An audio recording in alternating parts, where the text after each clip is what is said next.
This is Jordan Tower with JT News. Make sure you smash that like button, smash that subscribe button. Okay, so we got YNW Melly. He writes a letter to his father. He says, Daddy, I will be home. I will be my trial. He says he received a letter. Second mistrial. He'll be home after this. I don't know, buddy, because I think he wrote that letter before YNW Portland got caught up. YNW Portland was out here handling some witnesses, you know. It didn't last too long. They raided his house, took him into custody, and now he's locked up. I've never seen somebody get so many bonds, messing up, going back in, coming out when a murder happened, you know? Nah, this is, I'm sorry, man. I do not believe that.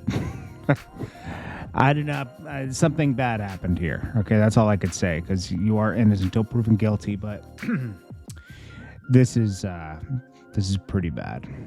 You know, they're trying to keep things out of court where he owed these guys money or something. It's just like, it's dirty. Then we got Metro Boomin. He says his dream to work with Jay-Z. Duh. That's just like, I love Metro Boomin. So, you know, don't get it wrong. I think Metro Boomin is one of the most talented producers to come out of Atlanta. And he's one of the main people that was responsible for the past decade, a little more than a decade of great Atlanta music. Okay. I just, you know, it's obvious. Of course that's going to, you know, he's already worked with Drake and everybody he hasn't worked with. Maybe that's just the one person he hasn't really worked with that he wants to. Okay. But it's almost like Sukihana saying, I want to do a song with Drake. It's like, of course you do. You know, Drake's going to take your career to another level. Metro Boomin is like super talented at what he's doing, you know, and I love, like, he put his own album together. That's crazy. Like, nah, he's on another level now. Jay-Z should give him a verse. He's worked hard for it. I'm just saying, it's an obvious one. Krayzie Bone still with us. He said he fought for 9 days straight, and he won this battle. He has some problems. I forget what was diabetes. It's like a bunch of stuff that he has, pre-existing issues, and he was able to fight through it. So I'm glad he made it, man. You know, that's tough. It's the worst nightmare for anybody. You know, you can't buy your way out of a problem like that. It helps, but you can't buy your way out. Maino previews a new verse from BG. Why would you want to do a song with Chano when you get out of jail? This guy took somebody's jewelry when a shooting happened, and he kept it for years, okay? Maino is corny in 2023. And, you know, I don't even know if Maino, have Maino and BG ever done a song together? Maino, BG song. Yes, they have done a song together. I think he was from 2000 and so he's been tied in with BG. Maino, Gangsta featuring BG. This must have been on his album. It was on his album. Okay, so Maino was on his album. Oh, there's a music video for it too. Okay. I don't remember this song.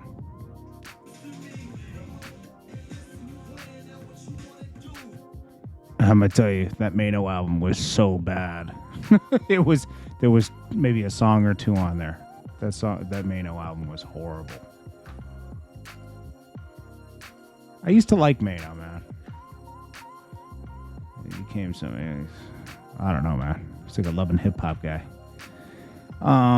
Then we got Kanye. He sold 500,000 units of Graduation in just this year alone. This album has done I think it's 13 million. I think he has 3 College Dropout. Let's see, Late Registration and College Dropout complete the top 3 at roughly 10 million each. This guy sold a lot of albums, bro. Like 50 Cent sold 10 million and 5 million.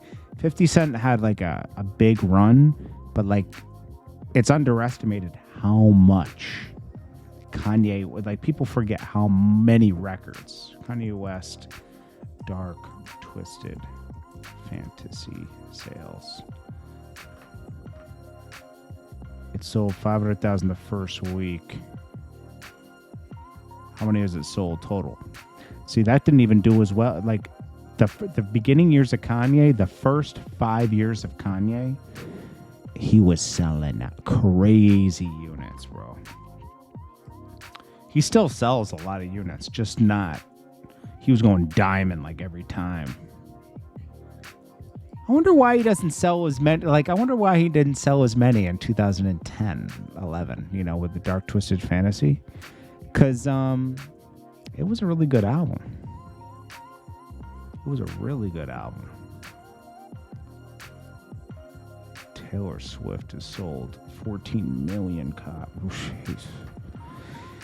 Anyways, that's crazy. 160 million records he sold.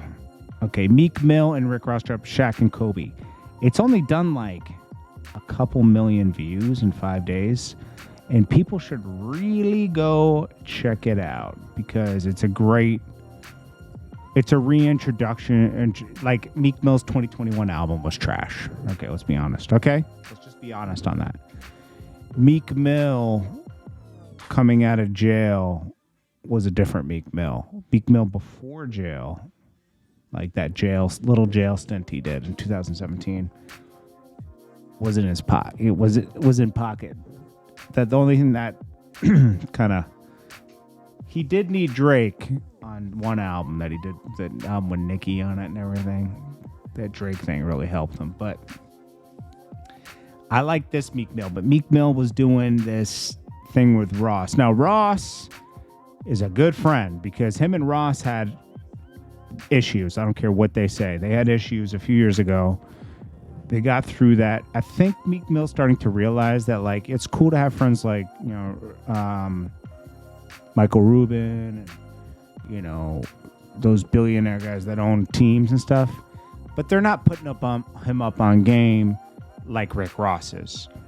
Rick Ross said he spent $100 million in the past 6 months, and I believe it. He's bought a jet for $35 million, a house for $35 million. He says he had other investments working, but what he's not telling everybody is he sold his catalog, okay, as well. He sold his catalog. He probably sold publishing. He's sold a lot of stuff. He's moving into different ventures, okay? He wants to do car shows. He's doing probably a million other things. This guy, he's invested in that champagne, you know. He's doing a lot of stuff. I like that. And Rick Ross is always in pocket. Delivers. As much as, you know, we know that, you know, he was a CEO one time and everything. He delivers, and he's a great artist, okay? He hasn't fallen off the base. He's kind of like Wayne in that way, except for Wayne's been doing it 10 years more than Rick Ross and still on top. Yeah, Rick Ross bailed Meek Mill out of his house in Atlanta. He had this house in Atlanta, and he had a mortgage on it. And Rick Ross came and picked it up from him, you know, like to get him out of that jam. Then he said, all right, come with me. You know, Meek Mill stays closer to Ross now. They got a deal through Gamma. Gamma is this new thing Larry Jackson did from Apple. This is where Sexy Red is, okay? That's his first artist, Sexy Red. They want Meek Mill and Rick Ross over there. They probably gave them, I think he raised like $1 billion for this company or something like that, or half a billion. So Meek Mill and Rick Ross probably got pieced off a few million each to do a quick album, music videos, everything. It doesn't matter if it says it's about generating the word. Rick Ross is a great promoter, okay? And it's a good move for Larry Jackson. Cardi B has receipts on all you. Now, this is coming after Kanye was talking about she's an industry plant. She has writers. Obviously, since then, Kanye has changed his tune. That was from 2018 to 2023. Now he's done multiple interviews since then. A lot of respect for Cardi B because it's not just about, it's about the delivery of Cardi B, the personality of Cardi B that people buy into. It's not about writing and all that stuff. You know, it's about her delivery. Nobody could deliver it the way Cardi B is delivering it right now, right? As much as she annoys me on certain things, you got to give her respect. She is talented at something. It's not like an Ice Spice or a Sexy Red where it's going to come and go, right? You know those are going to go, right? They're fun for the moment. Cardi B, there's something just special. She's funny. She's this. It's not. It's not like being hood or anything. That's who Cardi B is. She's just a funny person. She has funny takes on things. She's always had style. You know, she's gonna be around for a while. Now, Kanye West is probably gonna drop. I'm assuming he's gonna drop on Thursday, Friday. This documentary leaked on purpose. He has a song out with Ty Dolla $ign on purpose. He knows Drake's dropping. To mess with Drake, he's gonna drop on the same day. Let's see if Drake even drops this week. I doubt he will. Sexy Red's trying to get sexy on the carpet, but still looks like Young Thug with a wig. I'm sorry. We're already reported Soulja Boy, that girl that, you know, has accused him of like putting paws on her and everything. It was an ex-girlfriend. She wants $500,000. A judge granted her to seize assets of his, so it's going to be bad. And Blueface talks about the guy who went in court and told on him in Vegas, and then he got sentenced for 2 to 5 years. But I think it's suspended sentence, so he's not going to serve a day in jail unless he violates. So he has to pretty much stay at home now. He even said that. He said, I'm in the crib until this is over. He said this man showed up in court, told on me just to take a picture with me. Blueface, this is what the Christian rock thing brought to you. So I hope he wakes up and stays away from Christian rock, because that's a bad thing that happened there. Anyways, this is Jordan Tower with JT News. I appreciate you all, and I'll check you guys in the next one. Smash that like button, hit that subscribe button. Peace.